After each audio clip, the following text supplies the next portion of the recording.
Hello, I am Pablo Eguía. I work as a neurologist specialist in multiple sclerosis in Dr. Jose Molina Rosa Hospital in Lanzarote. Lanzarote is the easternmost landmass of the Canary Island, located in the Atlantic Ocean to the southwest of Europe.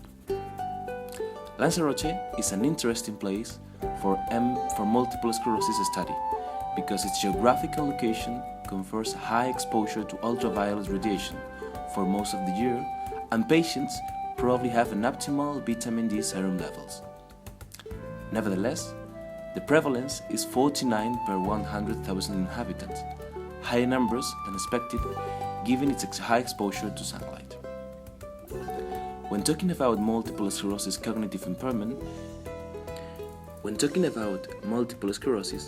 cognitive impairment should be highlighted as a common feature of the disease, affecting approximately 43 to 72% of patients and leading to adverse effects on their quality of life.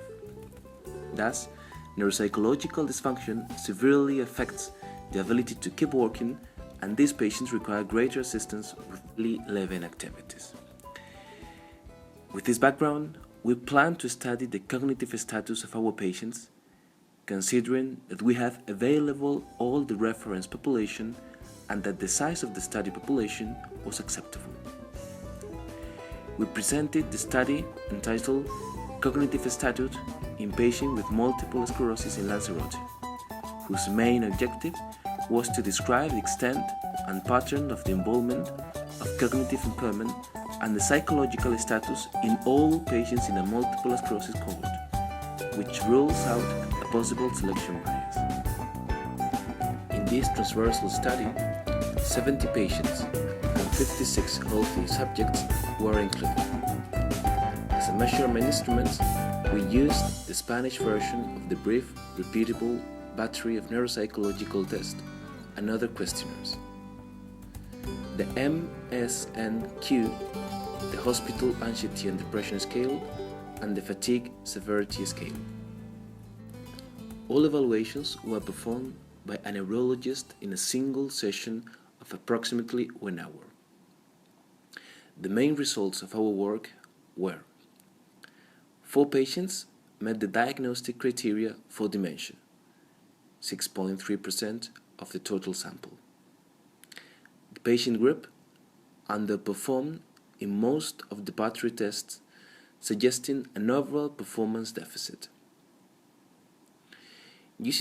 Using as criteria of cognitive impairment the failure in 2 or more VRV subset, we found that 35.5% of the patients had impairment. The pattern of involvement found suggests that working and verbal memory are the most affected areas. A negative correlation between neurological disability and verbal memory, and especially processing speed, were found.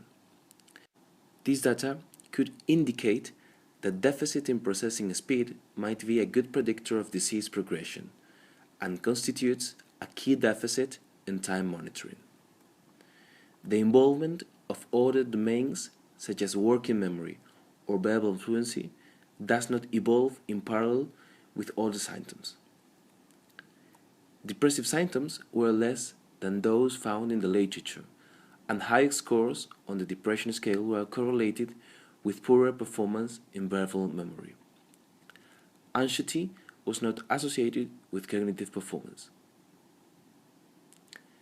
In conclusion, at least 35% of the study population has cognitive impairment. The results of this study confirm the high prevalence of cognitive impairment in a multiple sclerosis cohort. The most affected domains were working memory and verbal memory. Working memory, verbal memory, and verbal fluency do not deteriorate as the disease progresses, and therefore cannot be used as a means of monitoring.